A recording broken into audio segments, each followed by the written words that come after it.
मैं हूं श्वेता झा और 1 और 11 में इस वक्त की बड़ी खबर आपको बता दें, सुप्रीम कोर्ट से आ रही है। यहां पर निर्भया के दोषी की पुनर्विचार याचिका पर सुनवाई शुरू हो चुकी है। 3 जजों की बेंच में सुनवाई चल रही है। कोर्ट ने यह भी पूछा कि सारे तथ्य तो रखे जा चुके हैं, लेकिन दोषी के वकील का कहना है कि कुछ नए तथ्य पेश करने हैं। दोनों पक्षों को दलीलों के लिए आधे आधे घंटे का वक्त मिलेगा। लेकिन आज का यह दिन अपने आप में इस केस की सुनवाई को लेकर बहुत अहम, क्योंकि आपको याद होगा इससे पहले पटियाला हाउस कोर्ट ने यह साफ कर दिया था कि डेथ वारंट को लेकर फैसला हो उससे पहले सुप्रीम कोर्ट के फैसले को देखना होगा, जो 18 तारीख यानी आज होगा। याचिका लगाई गई है दोषी की तरफ से। अब ऐसे में आधे आधे घंटे का समय दोनों पक्षों को दिया गया है। ये सुनवाई अभी चल रही है। निर्भया के दोस्त के खिलाफ कोर्ट में ये बात कही गई है कि उसका बयान जो है वो अपने आप में काफी अहम होने वाला है। निर्भया के दोस्त ने, आपको बता दें, इस मामले में गवाह संदेह के घेरे में है। जो एसपी सिंह हैं वो कह रहे हैं जो आरोपी हैं उनके वकील हैं। और इस बीच सुप्रीम कोर्ट में इस पूरे मामले को लेकर सुनवाई चल रही है। दोनों पक्षों को 30-30 मिनट यानी कि आधे आधे घंटे का वक्त दिया गया है। आपको बता दें 4 आरोपी हैं और 7 साल गुजर चुके हैं इस पूरे मामले को लेकर। सुप्रीम कोर्ट में सुनवाई में आज जो फैसला निकल कर आता है उसके बाद ही लोअर कोर्ट में फिर देखा जाएगा कि क्या कुछ वहां पर फैसला होता है, क्योंकि दोनों ही कोर्ट में डेथ वारंट को लेकर उसके बाद सुनवाई होनी है। तो आज के सुनवाई पर निर्भर करता है कि आज क्या सुनवाई होती है, आज क्या फैसला सुप्रीम कोर्ट से आता है। उसके बाद आगे की सुनवाई पर नजर। कई अहम बातें जो है यहाँ पर दोषियों के वकील ने उठाई हैं। मौसमी इस वक्त मौजूद है हमारे साथ। मौसमी, अब देखना यह होगा 30-30 मिनट का समय जो है दोनों पक्षों को मिला है, लेकिन जो दलीलें दी गई हैं एपी सिंह की तरफ से कि निर्भया के दोस्त ने पैसे लेकर टीवी में इंटरव्यूज दिए, जो गवाह हैं उन पर भरोसा नहीं किया जा सकता। आज देखना होगा कि ये सारी दलीलें वाकई इन्हें जजेस किस नजरिए से अब आगे देखते हैं।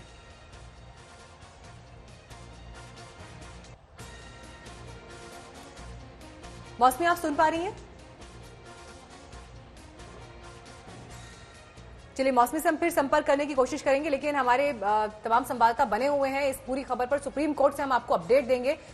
अब जो ये दलीलें दी गई हैं, इनका फैसले को लेकर क्या असर हो सकता है और जजेस का आज क्या इस पर ऑब्जर्वेशन रहता है, ये बहुत अहम अपने आप में है, क्योंकि इसके बाद ही जैसी मांग लगातार निर्भया की मांग करती रही है कि जल्द से जल्द फैसला लिया जाए, आज वो तय होगा। बिल्कुल। और अब देखिए शतक आज तक।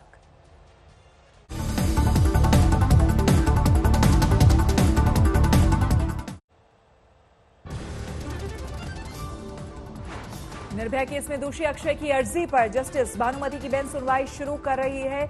अक्षय ने मृत्युदंड की सजा ना देने की अपील की है। दोषी अक्षय के वकील ने मीडिया और जनता के दबाव की दलील दी। जांच टीम पर अक्षय के पक्ष में सबूतों को नजरअंदाज करने का आरोप लगाया। अक्षय के वकील निर्भया के मित्र के खिलाफ पटियाला हाउस कोर्ट में केस भी दिया हवाला। 20 दिसंबर को है सुनवाई। जज ने इसे अप्रासंगिक माना। सुप्रीम कोर्ट ने दोनों पक्षों को बहस के लिए 30-30 मिनट का दिया है वक्त। सुप्रीम कोर्ट के फैसले के बाद पटियाला हाउस कोर्ट तय करेगा फांसी की तारीख। कल सुप्रीम कोर्ट में चली थी सुनवाई।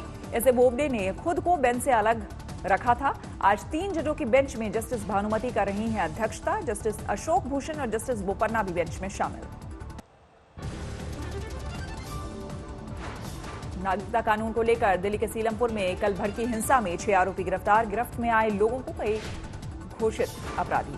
उग्र प्रदर्शनकारियों ने पुलिस पर की पत्थरबाजी। सरकारी संपत्ति को पहुंचाया नुकसान। कई घंटों बाद काबू में हुए हालात। पुलिस की छापेमारी जारी है। बेकाबू भीड़ ने 2 बस और 3 बाइकों को बनाया निशाना। तोड़फोड़ और आगजनी की। सीलमपुर हिंसा में कुल 18 लोग घायल। 11 पुलिसकर्मी और 7 प्रदर्शनकारी शामिल। 10 से ज्यादा लोगों को हिरासत में लिया गया। एहतियात के तौर पर जाफराबाद मौजपुर मेट्रो स्टेशन के एंट्री एग्जिट गेट पर शिव विहार जाने के लिए इंटरचेंज की सुविधा जारी। दिल्ली के ब्रिजपुरी इलाके में नागरिकता कानून के खिलाफ सड़कों पर उतरे लोग। प्रदर्शन के दौरान भड़की हिंसा।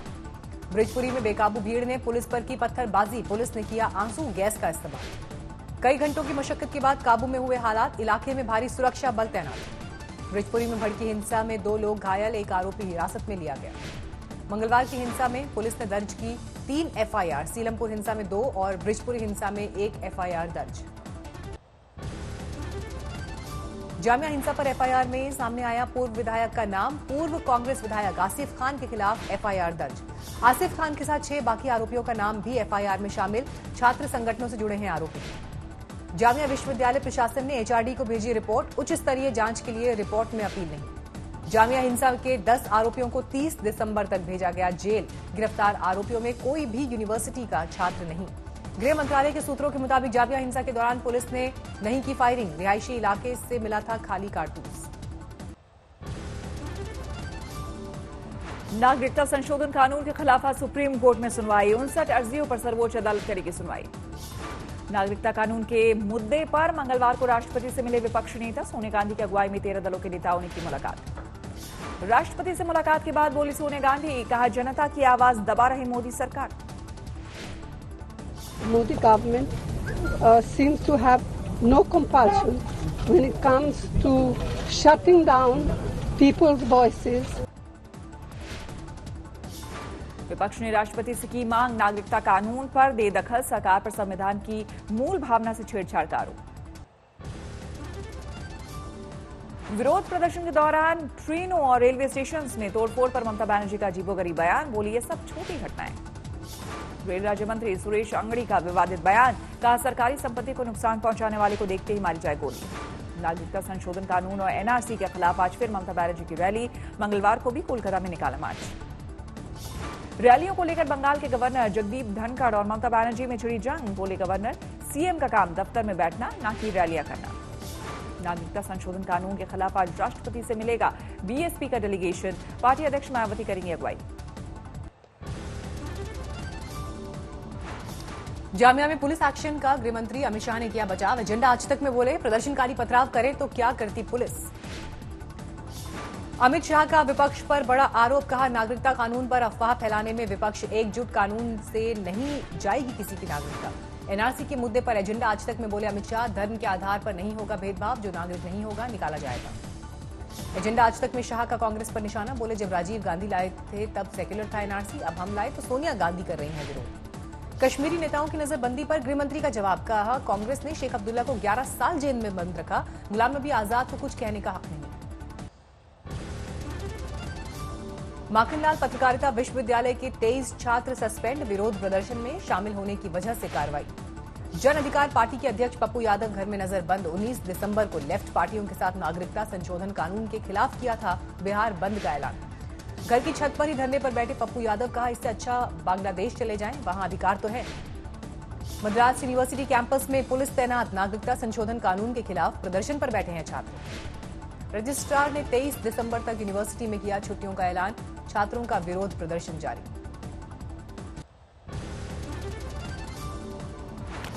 मुरादाबाद में समाजवादी पार्टी सांसद एसटी हसन ने जलाई नागरिकता संशोधन कानून की कॉपी, एनआरसी का भी किया विरोध।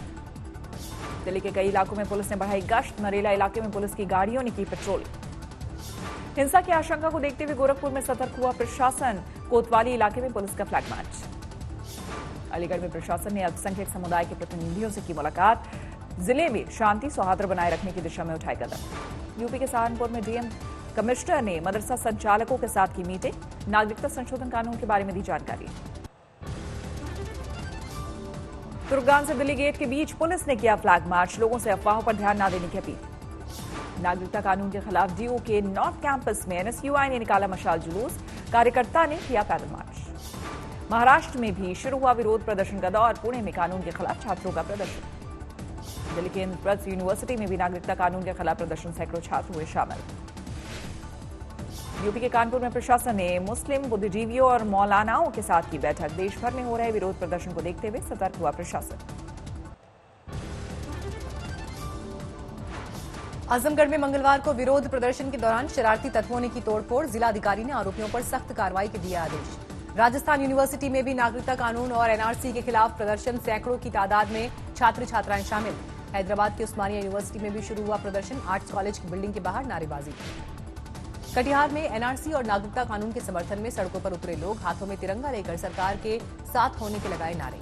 वाराणसी में एबीवीपी के कार्यकर्ताओं ने एनआरसी और नागरिकता संशोधन कानून के समर्थन में निकाला जुलूस। रामगढ़ में हिंदू समाज पार्टी के नेता को जान से मारने की धमकी, कहा कमलेश तिवारी की तरह तुम्हारी भी कर दी जाएगी हत्या।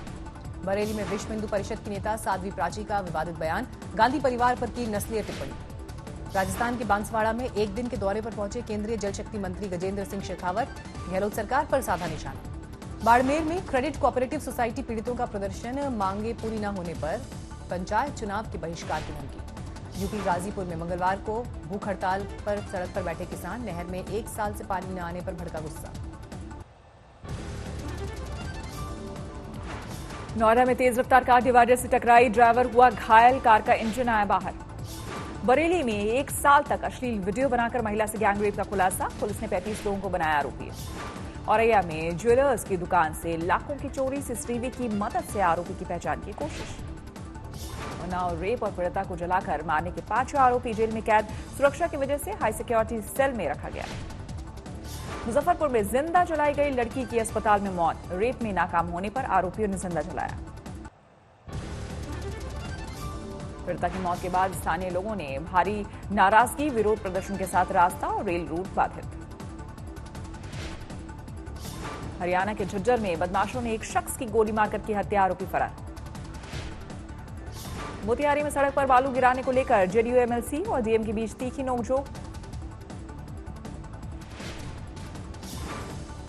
बेगूसराय की रेडीमेड कपड़े की दुकान में भयंकर आग, 2 घंटे की कड़ी मशक्कत के बाद पाया गया काबू।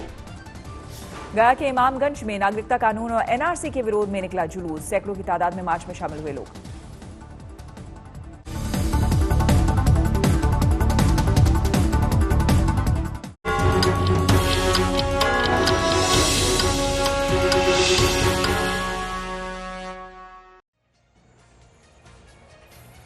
बड़ी खबर सुप्रीम कोर्ट से, जहां निर्भया के दोषी की पुनर्विचार याचिका पर सुनवाई शुरू हो चुकी है। 3 जजों की बेंच जहां पर सुनवाई इस वक्त चल रही है। हमारे साथ इस वक्त मौसमी बनी हुई है सुप्रीम कोर्ट से सीधे। मौसमी, ताजा जानकारी कोर्ट से।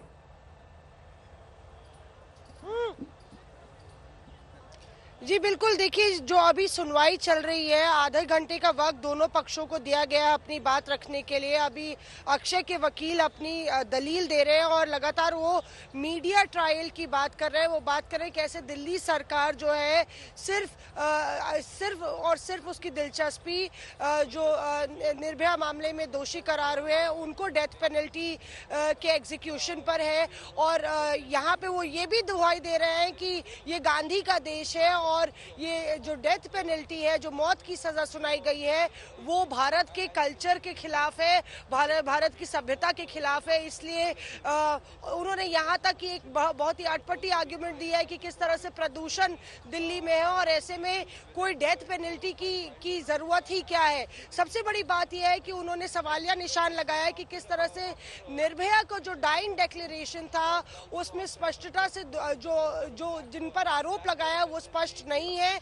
उसकी मौत की वजह भी सेप्टिसीमिया बताई गई, ना कि जो उसको चोटें लगी थी और वो अस्पताल की लापरवाही से हुआ। ये सब दलील लगातार एपी सिंह कोर्ट में दे रहे हैं, जो कि अक्षय के वकील है। आपको बता दें कि पुनर्विचार याचिका दाखिल की थी जो अक्षय दोषी है उनके वकील ने, और यहाँ पे सुप्रीम कोर्ट जो है इस पर सुनवाई कर रहा है। आधे घंटे का वक्त दोनों पक्षों को दिया गया इस पूरी सुनवाई के लिए। और हमारे संवाददाता संजय जो अपडेट दे रहे हैं उसके तहत लगातार जो है अक्षय के वकील तमाम वजहों को गिना रहे हैं जिसकी वजह से अक्षय की सजा को खारिज किया जाए। बिल्कुल मौसमी, आप बनी रहे हमारे साथ। और इस बीच निर्भया की मां आशा देवी क्या कह रही हैं, सुनिए।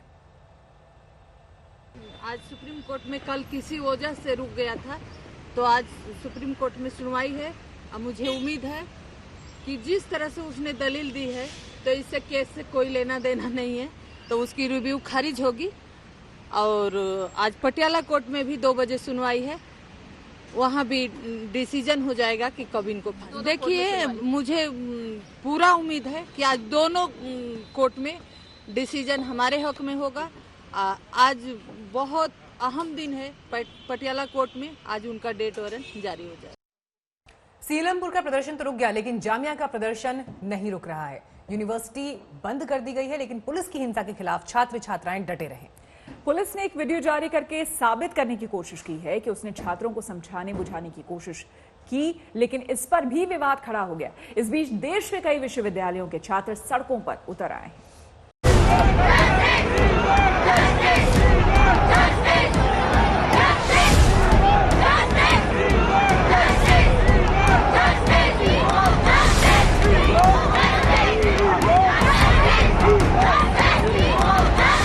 जामिया मिलिया को 5 जनवरी तक बंद किया जा चुका है, लेकिन छात्र अपने ऊपर ढाए गए जुल्म के खिलाफ सड़कों पर हैं। इसमें लड़के भी हैं, लड़कियां भी, हिंदू भी, मुसलमान भी, उर्दू भी, हिंदी भी, अंग्रेजी भी, अरबी भी।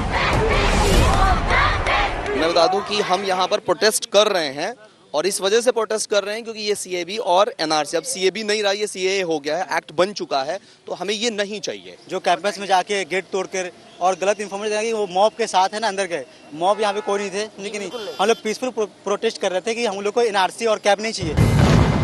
बच्चों में ये गेट नंबर 7 और 8 के बीच। इस बीच पुलिस एक वीडियो के साथ सामने आती है। इस वीडियो में डीसीपी छात्रों से शांति बरतने की अपील करते हुए नजर आते हैं। सिक्योरिटी स्टाफ है, उन सबसे हमारी बात हो रही है, आप लोग भी अमनो अमान रखें। ये जो बच्चे बाहर आए हुए हैं, मैं कहूंगा कि अंदर जाएं। ये पत्थर बेटा बिल्कुल नहीं चलाएं। मैं आपसे अपील करता हूं कि आप लोग बिल्कुल पत्थर नहीं चलाएं। लगातार ये पत्थर हम लोगों पे आ रहे हैं, हम लोग आपकी सुरक्षा के लिए हैं। आपके बीच जो ये गलत लड़के पहुंचे हुए हैं। इस वीडियो पर गौर कीजिए, जब डीसीपी ये अपील कर रहे थे तो एक भी पत्थर आता हुआ नजर नहीं आता। दूसरी बात, पुलिस ने जिन 10 लोगों को गिरफ्तार किया है उसमें एक भी जामिया का छात्र नहीं है।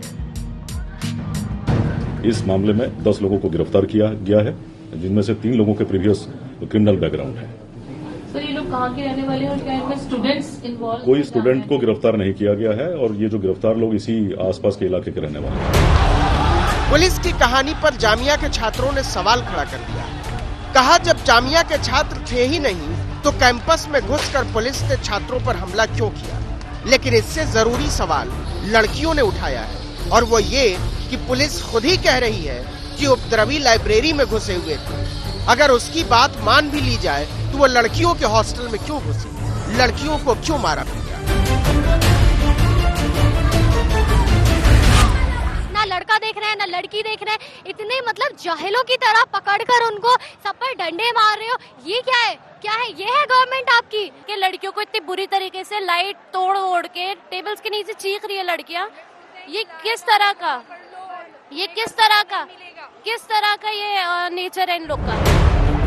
कुछ भी कहे पुलिस, कुछ भी कहे प्रशासन और कुछ भी कहे नेता, लेकिन एक बात नजर आती है कि कुछ लोग जामिया को लेकर नफरत फैला रहे हैं, भड़काऊ अपील कर रहे हैं। बीजेपी के एक सांसद का ट्वीट देखिए। और क्या सबूत चाहिए? गिरफ्तार करो जामिया के प्रशासकों को और बंद करो ऐसे विश्वविद्यालयों को जो आतंकवादी पैदा कर रहे हैं। यही तो सवाल है कि कितने विश्वविद्यालयों पर ताले लगाएगी सरकार, और क्या इस देश के नौजवानों को पढ़ने लिखने, बहस मुबाहिसे से रोककर जो शांति कायम होगी उसमें लोकतंत्र की आत्मा बची रह जाएगी? जरा देखिए, जेएनयू में पढ़ाई लिखाई ठप है क्योंकि वीसी छात्रों से बात करने को तैयार नहीं है। दिल्ली यूनिवर्सिटी में पढ़ाई लिखाई ठप है क्योंकि प्रोफेसर तदर्थ शिक्षकों को हटाए जाने के खिलाफ हैं। जामिया मिलिया पर सरकार ने ताला जड़ दिया है क्योंकि छात्र छात्राएं सीएए के खिलाफ खड़े, क्योंकि छात्र छात्राएं नागरिकता कानून के खिलाफ हैं। लेकिन बात केवल इतनी नहीं है। जरा देखिए गुवाहाटी की सड़कों पर उतरे इन नागरिकों को। इसमें सबसे बड़ी तादाद छात्र नौजवानों की है, इसलिए सवाल केवल जामिया मिलिया का नहीं है। 22 यूनिवर्सिटी के छात्र सड़कों पर, Hyderabad university, Guwahati university, Dibrugarh university, Silchar university, Jorhat university, Kohima university, north eastern university, कई आईआईटी और कई मेडिकल कॉलेज। हमने कहा कि हमारा पेपर जाए भाड़ में, हम जाकर हम पॉल साइंस के बच्चे, हम वहाँ पे जाके पेपर में राइट्स, इक्वालिटी, जस्टिस ये सब लिख के नहीं आ सकते जब हमारे आंखों के सामने ये सब हो रहा है। उधर सोनिया गांधी के नेतृत्व में विपक्षी नेताओं का एक जत्था राष्ट्रपति भवन की ओर बढ़ा जा रहा था, ये कहने कि नागरिकता संशोधन कानून का कुछ कीजिए। ये मुनासिब हो या नहीं, लेकिन सोनिया गांधी जामिया में लड़कियों पर ढाए गए पुलिस के कहर से आहत हैं। We have the example in Delhi where the police entered the Jamia women hostel and dragged the women student out. It mercilessly beat other students, not only here in Delhi, who were demonstrating. देश की पढ़ाई लिखाई कहां जा रही है, इसका अंदाजा जेएनयू के इस हुक्मनामे से लगाइए, जिसमें भारत की सबसे शानदार यूनिवर्सिटी को व्हाट्सएप यूनिवर्सिटी में बदलने का फरमान है। इसमें लिखा गया है कि एमए और एमफिल की परीक्षा व्हाट्सएप पर होगी। जो मामिडाला जगदीश कुमार है वो यूनिवर्सिटी का वाइस चांसलर नहीं है, वो ट्विटर और व्हाट्सएप का ही है, क्योंकि उनका बयान स्टूडेंट्स के लिए और उनका जो बातचीत का और जो भी चीज वो करते हैं वो खाली सोशल मीडिया पे करते हैं, और उन्होंने साबित कर दिया कि वो व्हाट्सएप यूनिवर्सिटी के प्रोडक्ट है। कोई बताने को राजी नहीं है कि जामिया के कैंपस में घुसकर छात्र छात्राओं पर हमला बोलकर पुलिस को, प्रशासन को या सरकार को क्या हासिल हुआ है, लेकिन इस घटना ने बहुत सारे सोए हुए विश्वविद्यालयों को बागी जरूर बना दिया। आज तक एक नागरिकता कानून के खिलाफ केवल दिल्ली में प्रदर्शन नहीं चल रहे हैं, बंगाल में तो खुद मुख्यमंत्री ममता बनर्जी सड़कों पर उतर आई हैं। उत्तर प्रदेश से लेकर तमिलनाडु, केरल और जम्मू कश्मीर तक में प्रदर्शन हो रहे हैं और इस बढ़ते हुए विरोध को देखते हुए कुछ जगहों पर एबीवीपी के कार्यकर्ता नागरिकता कानून के समर्थन में भी उतरे हैं।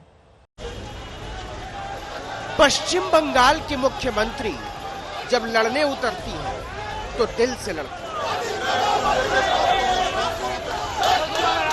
सड़कों पर उतर आती है, आगे से मोर्चा संभालती है। एनआरसी और नए नागरिकता कानून के खिलाफ वो लगातार दूसरे दिन सड़क पर थे और साथ चल रहे थे जादवपुर यूनिवर्सिटी के हजारों छात्र छात्राएं।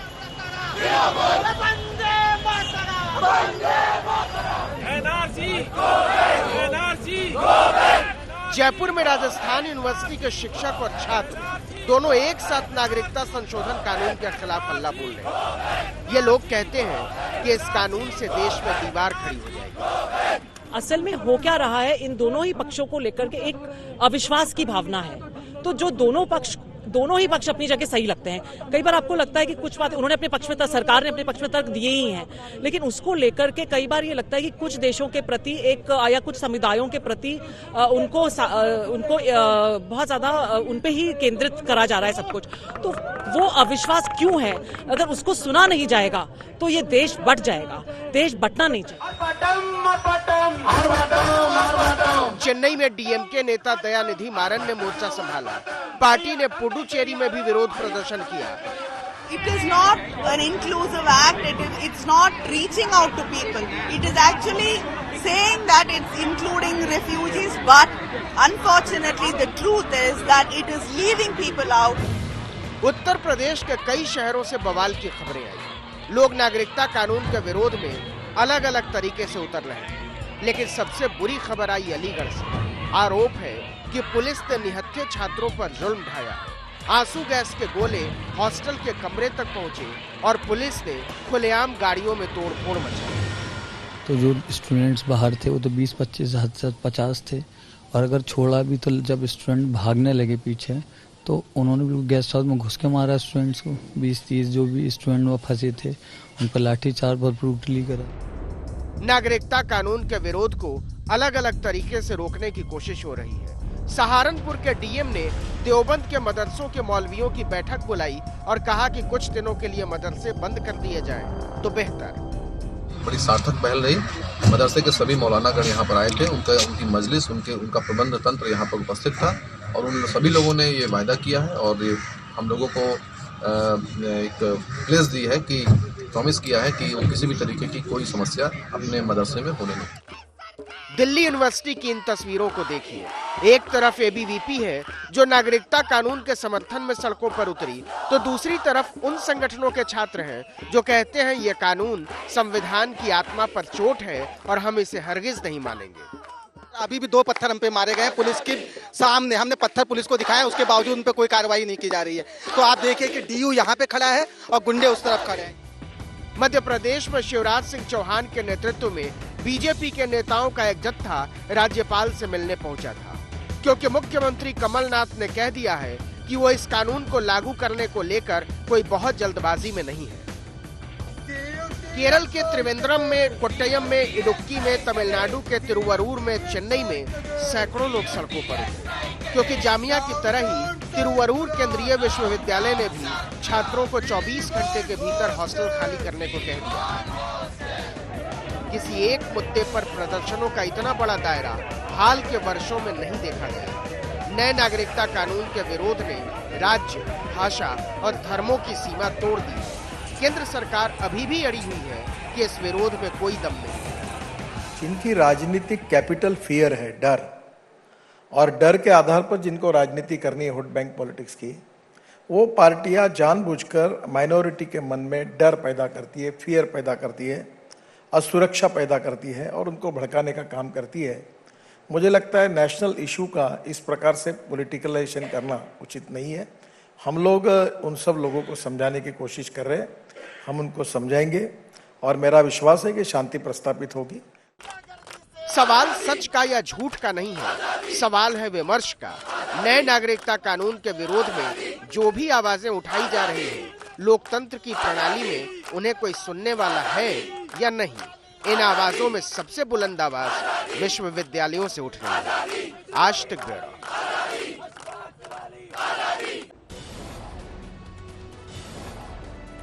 नागरिकता कानून को लेकर दिल्ली के सीलमपुर में कल भड़की हिंसा में अब तक 6 आरोपी गिरफ्तार। दिल्ली के बिजपुरी में भी सामने आई हिंसा। पुलिस ने दोनों मामलों में कुल 3 एफआईआर दर्ज की है। कल हुई हिंसा के बाद आज उत्तर पूर्वी दिल्ली के कई हिस्से में धारा 144 लागू। जामिया हिंसा में आरोपी पूर्व विधायक आसिफ खान बोले पुलिस ने उन्हें फंसाया है, दोपहर 2 बजे करेंगे सरेंडर। जामिया इलाके में देश भर में हो रहे प्रदर्शन को दिखाने वाले पोस्टर लगाए गए। बाराबंकी में एनआरसी पर हिंसा भड़काने के आरोप में नगरपालिका के 2 सभासदों समेत 20 पर मुकदमा दर्ज। बद्राज यूनिवर्सिटी में आज भी नागरिकता कानून के खिलाफ प्रदर्शन, कैंपस में छात्रों का विरोध। असम में हुई हिंसा मामले में अखिल गोगोई को जोरहट से लेकर दिल्ली पहुंची एनआईए मुख्यालय में पूछताछ। नागरिकता कानून के खिलाफ दायर 59 याचिकाओं को लेकर सुप्रीम कोर्ट ने केंद्र से मांगा जवाब। रोक लगाने से अदालत का इनकार। अब 22 जनवरी को होगी अगली सुनवाई।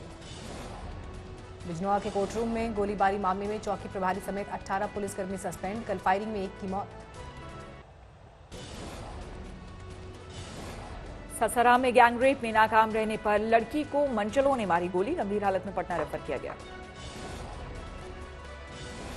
आरा में बदमाशों ने 2 लोगों की हत्या की। नाराज लोगों ने नेशनल हाईवे 84 पर लगाया जाम। मुजफ्फरपुर में लूटपाट के दौरान ज्वेलर की हत्या, आरोपियों का सुराग नहीं। पटना में भी बदमाशों ने दुकानदार को मारी गोली, हालत गंभीर।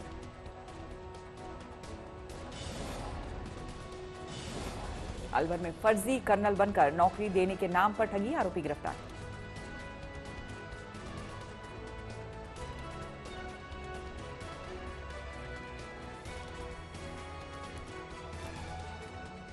और इस वक्त आ रही है हमारे पास बड़ी खबर सुप्रीम कोर्ट से। निर्भया के दोषी को लेकर फैसला दोपहर 1 बजे आएगा। आपको बता दें ये सुनवाई चल रही थी सुप्रीम कोर्ट में, जिसमें दोनों पक्षों को 30-30 मिनट बोलने का समय दिया गया। हालांकि इस दौरान दोषी के वकील ने कई ऐसी दलीलें दी जो अपने आप में सवाल पैदा करती हैं। इस दौरान उन्होंने कहा कि गवाहों पर भरोसा नहीं किया जा सकता। अस्पताल में मौत की वजह जो निर्भया की बताई गई वो वजह भी सही नहीं थी। ऐसे कई सवाल एपी सिंह जो कि दोषियों के वकील हैं उन्होंने उठाए।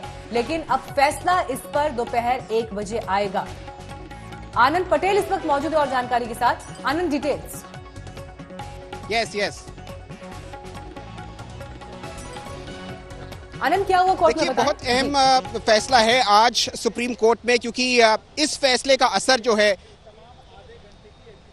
जी इस फैसले का असर जो ट्रायल कोर्ट में निर्भया की मां ने फाइल किया है कि जल्द से जल्द डेथ वारंट दिए जाएं, उस पर पड़ेगा। और सुप्रीम कोर्ट के सामने जो अक्षय सिंह ठाकुर है उसके वकील ने ये दलीलें दी कि जो डेथ हुआ था, निर्भया का जो मौत हुई थी वो सेप्टिसीमिया से हुई थी, और जो दंत चिकित्सकों ने जो अपनी राय दी वो सामने रखी कोर्ट के सामने। लेकिन कोर्ट ने अभी तक जो है किसी भी तरह की झुकाव दिखाया नहीं है अक्षय सिंह ठाकुर की दलीलों पर, और जो उसने कहा है कि ये मीडिया ट्रायल हुआ, वो मीडिया ट्रायल का शिकार है।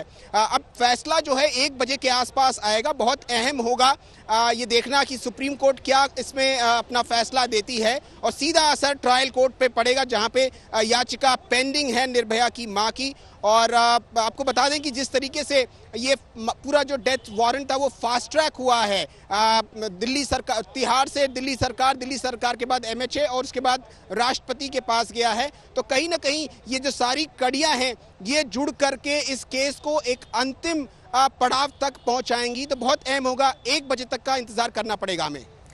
1 बजे तक का इंतजार। और हमने देखा आनंद यहाँ पर कि जब निर्भया के माता पिता से बात की गई तो आज उनके चेहरे पर एक विश्वास दिखाई दे रहा था। वो ये लगातार कह रहे थे कि इंसाफ के हर पड़ाव को हम पार करके यहाँ तक पहुंचे हैं और अब जो फैसला सुप्रीम कोर्ट देगा उसके बाद पटियाला हाउस कोर्ट का हम रुख करेंगे।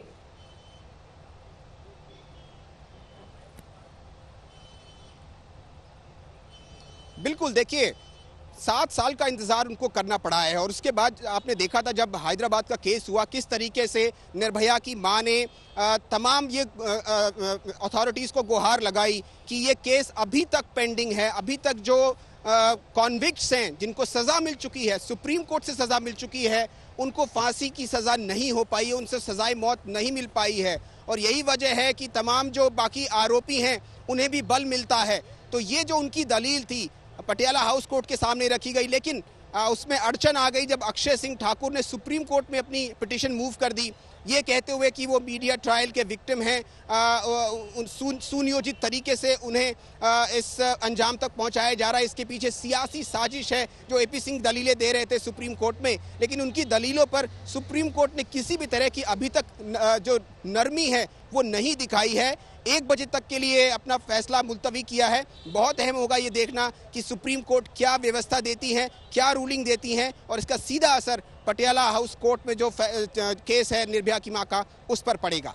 बिल्कुल आनंद, साथ ही ये भी जानना चाहेंगे आपसे, 1 बजे जैसा कि सुप्रीम कोर्ट फैसला सुनाएगी और उसके बाद 2 बजे पटियाला हाउस कोर्ट में भी सुनवाई है, तो क्या हम समझे, क्या हम माने कि सुप्रीम कोर्ट में जो फैसला आएगा कुछ वैसा ही फैसला और उसी तरह का फैसला हमें पटियाला हाउस कोर्ट में भी देखने सुनने को मिलेगा? क्योंकि एक लंबा इंतजार और अब परिवार वाले, क्या पूरा देश भी ये चाह रहा है इस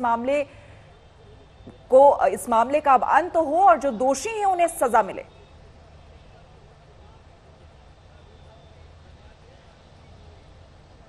बिल्कुल, देखिए सुप्रीम कोर्ट में जब ये बहस चल रही थी तो सॉलिसिटर जनरल तुषार मेहता ने बहुत अहम बातें कही हैं। आप देखिए, उन्होंने कहा है कि ये डिले टैक्टिक्स के मामलों में, और अगर इस तरह के मामलों में किसी भी तरह की सहानुभूति दिखाई गई तो इसके बहुत गंभीर परिणाम होंगे इस तरह के जो और मामले हैं।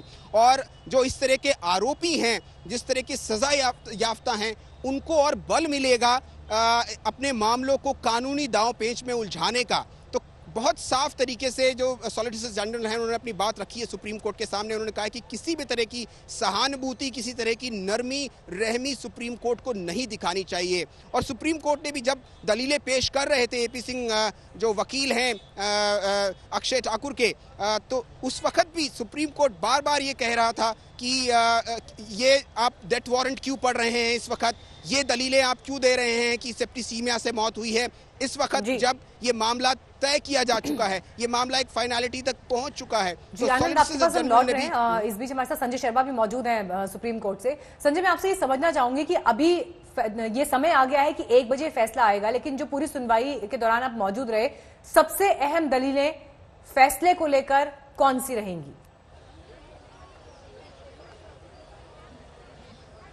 दलीलें दी नहीं गई, दलीलें पढ़ी गई। जो याचिका थी अक्षय की, पूरी याचिका AP सिंह ने कोर्ट के सामने पढ़ी और उसमें कई ऐसी सारी चीजें उन्होंने बताई। अधिकतर चीजों पर कोर्ट का कहना था कि ये रिपीटेटिव है, इसका यहाँ कोई मतलब नहीं है। और लास्ट में उन्होंने वही सारी दलीलें दी जो पहले भी देते रहे हैं कि मीडिया के ये प्रेशर था इस मामले में, जांच एजेंसियों पर, सामाजिक प्रेशर, राजनीतिक प्रेशर, मीडिया का प्रेशर और अभी भी मीडिया का प्रेशर है। उन्होंने और कई सारी चीजें, उन्होंने कहा कि ये न्यू एविडेंस है। एक स्टिंग का भी जिक्र किया जिसमें अहम गवाह जिसको स्टिंग में पैसे लेते हुए पकड़ा गया था और उसकी स्टिंग ऑपरेशन हुआ था। उन सारी चीजों के बाद उन्होंने ये बोला, बहुत सारी ऐसी दलीलें दी कि वेद और पुराण की चीजें कि कलयुग में लोगों की उम्र ऐसे ही कम हो गई है, पहले उम्रें ज्यादा हुआ करती थी। और जब कई ऐसी दलीलें दी कि जब नलिनी और कौन कौन से लोगों का जिक्र किया, उन्होंने कहा जब उनकी दया याचिकाएं पेंडिंग है उन्हें फांसी पर नहीं लटका रहा तो माय लॉर्ड हमें क्यों लटकाया जा रहा है, इसलिए कि हम गरीब हैं। उन्होंने कम से कम पौना घंटा अपनी वो पिटीशन है वो लगातार पढ़ते रहे। कोर्ट उनसे सवाल पूछता गया और बाद में सॉलिसिटर जनरल तुषार मेहता ने बोला कि ये रेयरेस्ट ऑफ रेयर केस यानी फिट केस है फांसी का, और इसमें किसी भी तरह की कोई भी सहानुभूति नहीं बरती जानी चाहिए, क्योंकि जिस तरह से इन दरिंदों ने दरिंदगी की है वो राक्षसी पाशविक मानसिकता की मिसाल है। लिहाजा इनको जल्दी से जल्दी फांसी पर लटकाया जाए, इनकी पुनर्विचार याचिका खारिज की जाए। संजय, आपके पास फिर से आएंगे। फिलहाल बहुत बहुत शुक्रिया आपका। और आपको बता दें कि नागरिकता कानून पर कल के विरोध के बाद दिल्ली के तमाम इलाकों में हालात पूरी तरह से सामान्य हैं। सीलमपुर में भी रोजमर्रा की जिंदगी पटरी पर है। स्कूल खुले हैं, मेट्रो चल रही है, लेकिन ताजा ग्राउंड रिपोर्ट देखिए।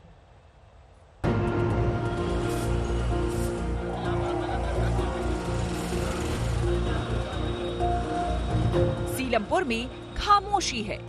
नागरिकता बिल पर कल आक्रोश का ज्वार भाटा फूटा था। आज अमन की वापसी हो गई है। सड़कों पर वाहन चल रहे हैं। आम लोगों की जिंदगी सहजता से आगे बढ़ रही है। सुबह कम से कम दिल्ली वालों के लिए एक अच्छी खबर है। कल जो तनाव की स्थिति दिख रही थी वो रात होते होते खत्म हो गई। पुलिस ने कार्रवाई भी की, लेकिन हिंसा की जो घटना उससे स्थानीय लोग भी परेशान हैं, क्योंकि उनके इलाके का भी नाम खराब होता है। आज के हालात ठीक हैं, इसलिए तमाम सारे लोग जो कम से कम उत्तर पूर्वी दिल्ली में रहते होंगे, इस इलाकों से गुजर रहे हों, उनके लिए तस्वीरें बेहद सुखद है। गाड़ियां सड़कों पर हैं, स्कूल खुल गए हैं, पब्लिक ट्रांसपोर्ट है, लोग निकले घरों से।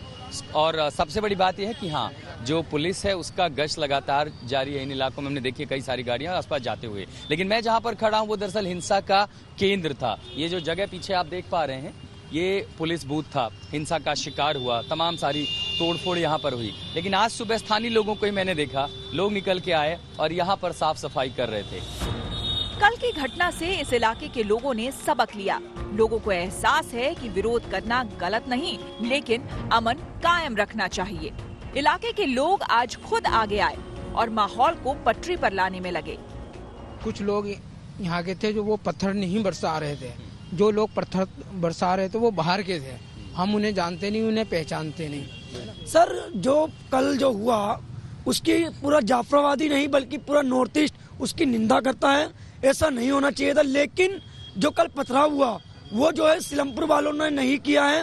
वो कुछ बाहर के असामाजिक तत्व आए। आप लोगों को ये फिक्र नहीं होती कि आप कहीं प्रदर्शन मार्च कर रहे हैं, विरोध में कर रहे हैं, और अगर कोई आपके बीच ऐसा उपद्रवी तत्व है उसकी वजह से इलाके का भी नाम खराब होता? जी हाँ, बहुत हमें फिक्र है इस बात की। दिल्ली में मंगलवार को अलग अलग इलाकों में सीएबी और नागरिकता कानून को लेकर नाराजगी सामने आई। केंद्र सरकार ने साफ कर दिया है कि शांतिपूर्ण प्रदर्शन से विरोध नहीं, लेकिन कानून व्यवस्था हाथ में लेने की कोशिश बर्दाश्त नहीं की जाएगी। यूनिवर्सिटी के स्टूडेंट या तो जो कोई आगजनी करने वाले लोग हैं, स्टूडेंट के साथ मिलकर बाहर आते हैं और किसी का दो पहिया व्हीकल रोक देते, स्कूटर रोक देते, मोपेड रोक देते, मोटरसाइकिल रोक देते हैं, पेट्रोल निकालते हैं, बस जलाते हैं, किसी की गाड़ी जलाने का प्रयास करते हैं, और उस वक्त भी अगर पुलिस कुछ नहीं करती है तो मैं मानता हूं पुलिस अपनी ड्यूटी ठीक से नहीं निभा रही है। जब प्रोटेस्ट हिंसा का स्वरूप लेता है तब उसको रोकना पुलिस का फर्ज भी है और धर्म भी है जो उन लोगों ने निभाया है। नागरिकता कानून को लेकर दिल्ली ही नहीं, देश के दूसरे हिस्से में भी नाराजगी दिख रही है। केंद्र सरकार नागरिकता कानून और एनआरसी को लेकर भ्रम और संशय दूर करने की कोशिश कर रही है। मौके की जरूरत है कि अमन बना रहे। आज तक के लिए दिल्ली से आशुतोष।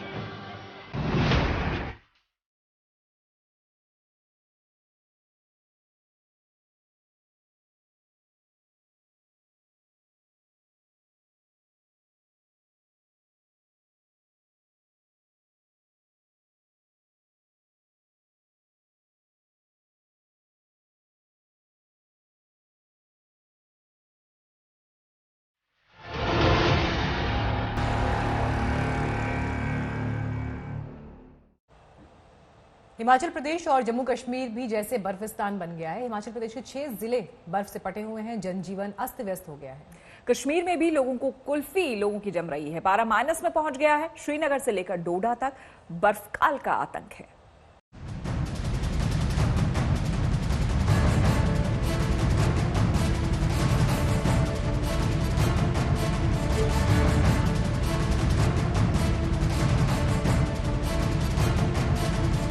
हिमाचल प्रदेश से लेकर कश्मीर तक जैसे सब कुछ जम सा गया है। जिंदगी बर्फ में कट रही है। मुसीबतें बेहिसाब बढ़ रही हैं।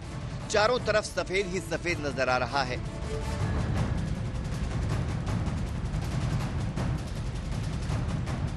हिमाचल प्रदेश के 6 जिलों में भयंकर बर्फबारी हो रही है,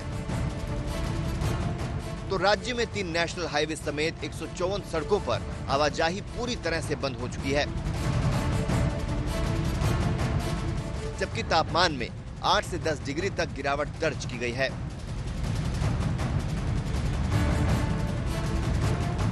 हिमाचल प्रदेश के ऊंचाई वाले इलाकों में बीते 24 घंटे में रिकॉर्ड बर्फबारी हुई है। कुफरी और नारकंडा में बर्फ ने जैसे पूरी तस्वीर बदल दी। कुफरी में लोग बर्फबारी के साथ साथ घुड़सवारी का मजा भी ले रहे हैं। बर्फबारी से सेब बागबानों के भी चेहरे खिल उठे हैं। हिमाचल में बर्फबारी से समूचे राज्य में कड़ाके की ठंड शुरू हो चुकी है। मौसम विभाग ने अगले 24 घंटे में भारी बारिश और बर्फबारी की चेतावनी जारी की है। बहुत सही माहौल, एकदम कड़क। फर्क लग रहा है यहाँ ठंडा। हम लोग भोपाल में ऐसा एक्सपीरियंस नहीं कर पाते हैं, तो यहाँ तो बहुत अच्छा लग रहा है, बहुत ज्यादा।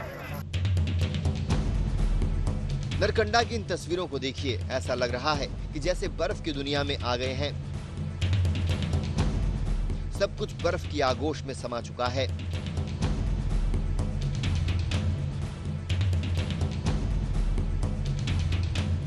कुल्लू मनाली की तमाम ऊंची चोटियां बर्फबारी से पूरी तरह से लकदक हो गई हैं। पहाड़ियों के साथ साथ मनाली के साथ लगते सोलंग नाला, पलचान, बाहंग समेत मनाली मॉल रोड पर भी ताजा बर्फबारी हुई है। मनाली में कई फीट तक बर्फबारी हुई है। आप तस्वीरों में देख सकते हैं कि जैसे पूरा मनाली बर्फ में दबा हुआ है। बालकनी पर बर्फ है, होटल बर्फ से ढके हैं। इन पेड़ों को देखिए, ऐसा लग रहा है कि बर्फ के पेड़ हैं। हरियाली अब सफेदी में तब्दील हो चुकी है।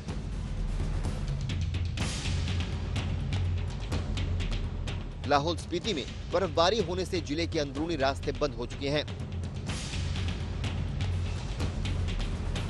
एक गांव से दूसरे गांव तक जाने के लिए भी लोगों को कड़ी मशक्कत का सामना करना पड़ रहा है।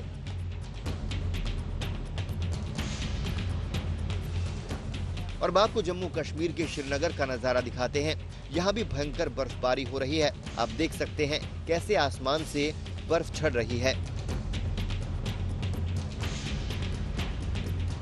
कश्मीर घाटी में लगातार बर्फबारी हो रही है। कल रात से ही कश्मीर के अक्सर इलाके श्रीनगर समेत जो है वहाँ पे बर्फबारी हो रही है। इस वक्त भी श्रीनगर में इसी तरीके की बर्फबारी हो रही है। और जो हिली एरियाज़ हैं, अपर रीचेस हैं, गुलमर्ग, पहलगाम की बात की जाए तो वहाँ पे बर्फबारी और भी ज़्यादा हो रही है। मैं आपको बता दूं कि पिछले एक हफ्ते से लगातार इसी तरीके से कोल्ड वेव कंडीशन जो है कश्मीर घाटी में देखी जा रही हैं। पिछले एक हफ्ते से फॉग कोहरा जमा हुआ था और उसकी वजह से अक्सर जो फ़्लाइट्स हैं कश्मीर के लिए वो कैंसिल कर दी गई। आज भी कश्मीर एयरपोर्ट, जो श्रीनगर एयरपोर्ट है, वहाँ पे जो फ़्लाइट्स है वो सारी कैंसिल कर दी गई हैं, जिसकी वजह से लोगों को खासी परेशानियों का सामना करना पड़ रहा है।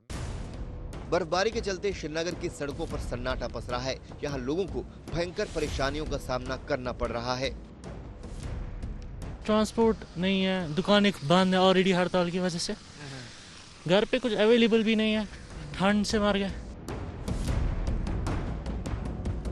कश्मीर में भारी बर्फबारी के बाद जम्मू श्रीनगर राष्ट्रीय राजमार्ग को बंद करना पड़ा।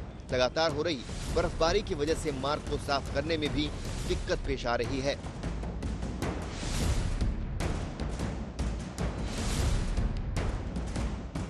ये जम्मू कश्मीर के डोडा की तस्वीर है। आप देख सकते हैं कि कैसे आसमान से बर्फ गिर रही है। बस्ती में बर्फ बरस रही है। मकानों के दरवाजों पर बर्फ ही बर्फ है। पौधों पर बर्फ जमी है। दिसंबर की बर्फबारी में डोडा का नजारा ही बदल गया है। श्रीनगर से शुजाउल हक के साथ आज तक ब्यूरो। बर्फकाल के आगमन ने उत्तराखंड को अभी से दहशत में डाल दिया है। उत्तराखंड के कई इलाकों में चारों तरफ बर्फ की चादर बिछ गई है। यहाँ सड़कों पर खड़े वाहन जम गए हैं और लोग अचानक इतनी बर्फबारी से हैरान हैं।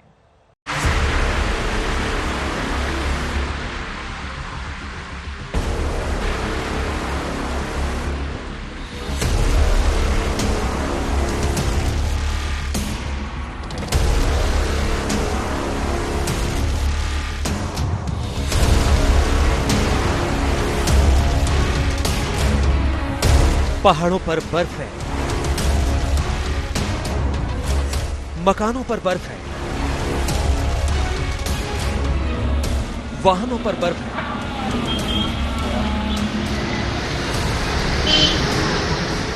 जंगलों में बर्फ है,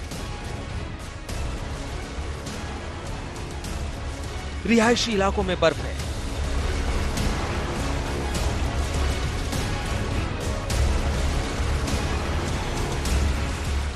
सड़कों पर बर्फ है,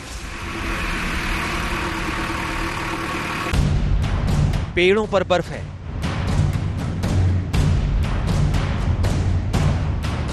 लोग बर्फ में चल रहे हैं, बर्फ में घूम रहे हैं, बर्फ में रह रहे हैं।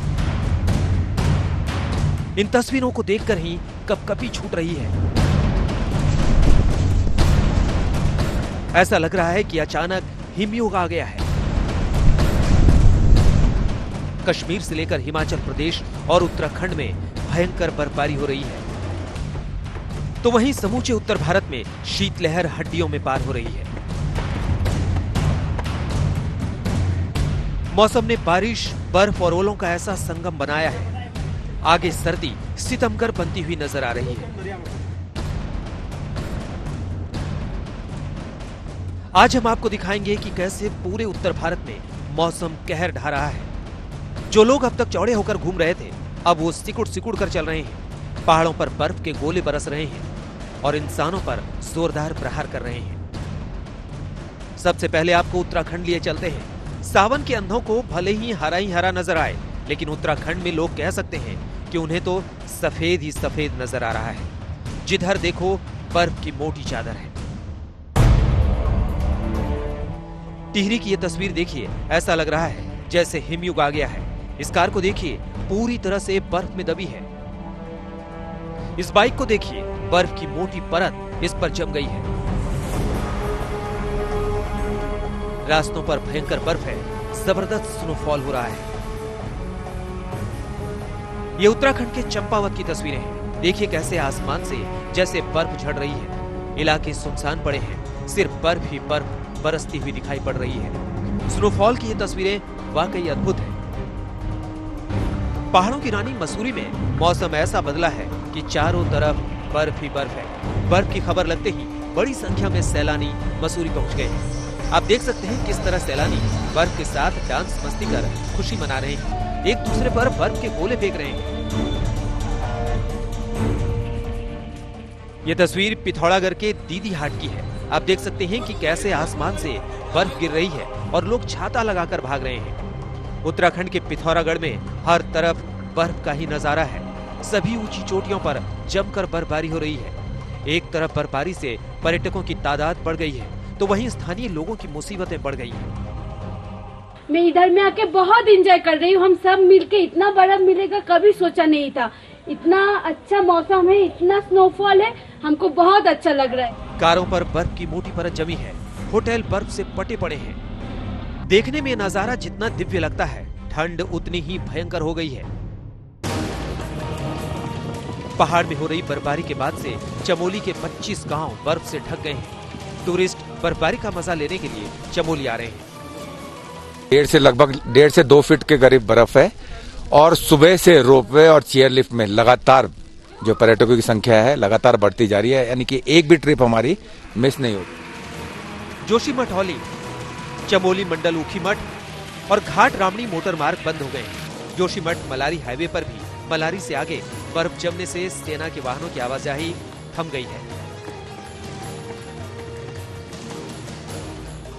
और ये रुद्रप्रयाग की तस्वीरें देखिए, रास्तों पर भयंकर बर्फ है, वाहन बर्फ के बीच चल रहे हैं। जहां तक नजर जाती है सफेद ही सफेद नजर आता है। उत्तराखंड में बर्फबारी और मौसम की टेढ़ी चाल को देखते हुए 8 जिलों में पहली क्लास से 12वीं तक सभी प्राइवेट और सरकारी स्कूल बंद कर दिए गए हैं। आज तक ब्यूरो।